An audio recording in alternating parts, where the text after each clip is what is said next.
लेकिन अमीर बाप की बेटी सृष्टि पर उसकी माँ जान छिड़कती। मेरी बेटी कितनी प्यारी है, भगवान सबको सृष्टि जैसी बेटी दे। सृष्टि धीरे धीरे बड़ी होती है। एक दिन सृष्टि की सहेली कहती है, तू दिखने में कितनी अजीब सी है, लेकिन मैं जानती हूँ हम सब में सबसे अच्छी शादी तो तेरी ही होगी। तेरे पापा अमीर जो है। और बता नहीं सकते यार, दहेज तो हर कोई देता है, ये क्या ज्यादा ले जाएगी अपने पति के लिए? अरे बड़े शहर में कोठी है इसके पापा की। अरे पापा की है ना, कौन सी इसकी है? इसकी होती तब तो कोई भी लड़का इससे शादी कर लेता।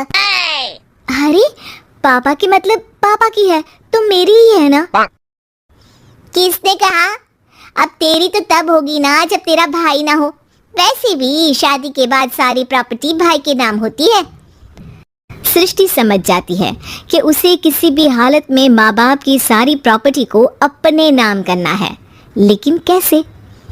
एक दिन सृष्टि का भाई शीनू कहता है, बहन क्या कर रही है? तुझसे एक बात करनी है। अरे हाँ हाँ करना, मैं तो तेरी बहन हूँ। बहन मेरी लाइफ में ना एक लड़की है, बहुत अच्छी है। मैं सोच रहा हूँ माँ और पापा से बात करूँ शादी के लिए। सृष्टि को समझ में आ जाता है कि भाई की शादी होते ही भाभी उसे एक दिन भी घर में बर्दाश्त नहीं करेगी। क्या बात है भाई, बताना कौन है वो? यार वो बहुत अच्छी लड़की है, पढ़ी लिखी है, मेरे साथ जॉब भी करती है। बस एक प्रॉब्लम है। प्रॉब्लम? क्या प्रॉब्लम है भाई? यार वो शादीशुदा है, लेकिन उसके पति ने उसे सिर्फ इसलिए छोड़ दिया क्योंकि उसके माँ बाप दहेज नहीं दे पाए। सृष्टि ये सुनकर न जाने क्यों खुश हो जाती है। अरे भाई तो क्या हुआ, लड़की तुझे तो पसंद है ना? शीनू को लगता है कि बहन उसे समझ रही है। वो इस बात से अनजान होता है कि उसकी बहन की मंशा पूरा घर हड़पने की है। सृष्टि अपनी माँ से कहती है, मम्मी मुझे तो बहुत चिंता है, पता है शीनू क्या कर रहा है? अरे क्या कर रहा है, वो तो काम पर जाता है और वापस घर आता है। नहीं ना माँ, वो यही तो नहीं कर रहा, बाकी सब कर रहा है। आपको पता है उससे प्यार है, और वो भी एक शादीशुदा लड़की से। ये क्या हो गया, मैं सोसाइटी में क्या मुंह दिखाऊंगी? अरे तेरे पापा तो यही कहेंगे कि मैंने ही उसे बिगाड़ दिया है। माँ देखो मेरी बात मानो, पापा पर भी विश्वास करने की जरूरत नहीं है। अब आप ही बताओ, पापा इतनी देर घर के बाहर रहते हैं क्यों? बोलो। अरे बेटा वो तो नौकरी करते हैं ना। तू बहुत भोली है माँ, पापा का ऑफिस तो 7 बजे खत्म हो जाता है, लेकिन देखो कितनी देर से आते हैं। अरे नहीं नहीं बेटा, ऐसी कोई बात नहीं है। सृष्टि माँ को एक औरत से बात करते पिता की फोटो दिखाती है। देखो माँ कैसे हैं पापा, मैं ना कहती थी कि पापा सही नहीं है। मैं तेरे पापा से बात करूंगी, दे फोटो मुझे।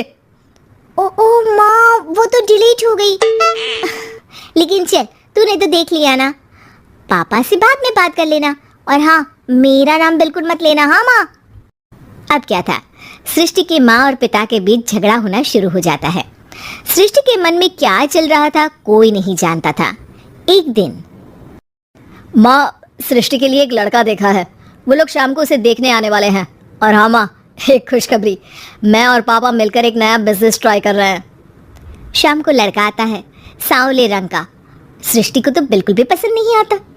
लड़की की माँ कहती है, लड़की का चेहरा तो कोई खास नहीं, लेकिन अगर मेरे बेटे को आप लोग सेटल कर दें तो मैं उसकी शादी आपकी बेटी से करवा दूं। सृष्टि को लड़का बिल्कुल पसंद नहीं था। उसे भाई पर गुस्सा आ जाता है। लड़के वालों के जाने के बाद कहती है, माँ देखा शीनू मेरे लिए कैसा लड़का लेकर आया, न दिखाने लायक न सुनने लायक, सेटल भी नहीं, वो भी हम करे। अरे माँ मैं जानती हूँ ये मेरी शादी किसी भी घर में क्यों करवाना चाहता है। अरे कैसी बात कर रही है बहन, तूने तो देखा ना, लड़के को मैंने ही मना कर दिया तुझसे शादी के लिए। जिसने लड़का बताया था उसने उसकी बहुत तारीफ की थी। बात आई गई हो जाती है, लेकिन सृष्टि का मन शांत नहीं होता। क्या करूं कुछ समझ में नहीं आ रहा।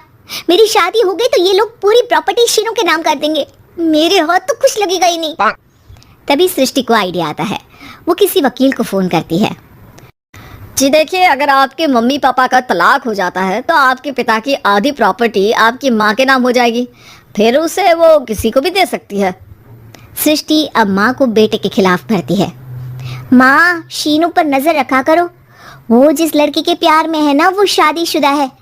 यहाँ आएगी, सारा पैसा रुपया जमीन जायदाद सब हड़प लेगी। पापा का भी हाल तुमसे छुपा नहीं है। ऐसा ना हो कि मैं और आप एक दिन सड़क पर भीख मांगे। हे भगवान, मैं तो जीते जी मर जाऊंगी अगर ऐसा हो गया तो। ऐसा हो गया नहीं माँ, ऐसा ही होगा। अभी समय है, आगे का सोच लो। मैं तो कहती हूँ पापा से आधी प्रॉपर्टी लेकर अलग हो जाओ। पापा की आधी प्रॉपर्टी भी हम लोगों को अगर मिल जाती है ना तो अगले 7 जन्म सफल समझो। बेचारी माँ बेटी के कहने पर पति से तलाक लेकर अलग हो जाती है। सृष्टि अब पैसों से गाड़ी और अपने दूसरे महंगे शौक पूरे करने लगी। उसके दोस्त भी उसके पैसे इस्तेमाल करते। सृष्टि, कल तुम कहाँ थी? मैं सारा दिन घर पर अकेली थी। तो मैं क्या करूं? मैंने ठेका तो नहीं लिया है ना तुम्हें संभालने का। माँ को सृष्टि से ये उम्मीद नहीं थी। वो बैठकर रोने लगती है। वहीं उसका पति यानी कि सृष्टि के पिता आ जाते हैं। मैं जानता था कि तुम्हारा यही हाल होगा, तो आपने मुझे रोका क्यों नहीं? मैं रोकता तो तुम रुकती क्या? सृष्टि के कहने पर तुमने मुझ पर अपने बेटे पर शक किया, लेकिन तुम ये भूल गई कि कैसे हम दोनों ने मिलकर जीवन में इतना सब खड़ा किया। माँ पति के गले लग जाती है। मुझे माफ कर दीजिए, मैंने आपकी कमाई का एक बड़ा हिस्सा गवा दिया। कोई बात नहीं, तुम साथ हो तो मैं ऐसी 7 प्रॉपर्टी खड़ी कर दूंगा। तभी वहां सृष्टि आ जाती है रोते हुए। माँ, मयंक ने मुझे छोड़ दिया। वो बोल रहा था जब तक मेरे पास पैसे थे तब तक ही वो मेरे साथ था,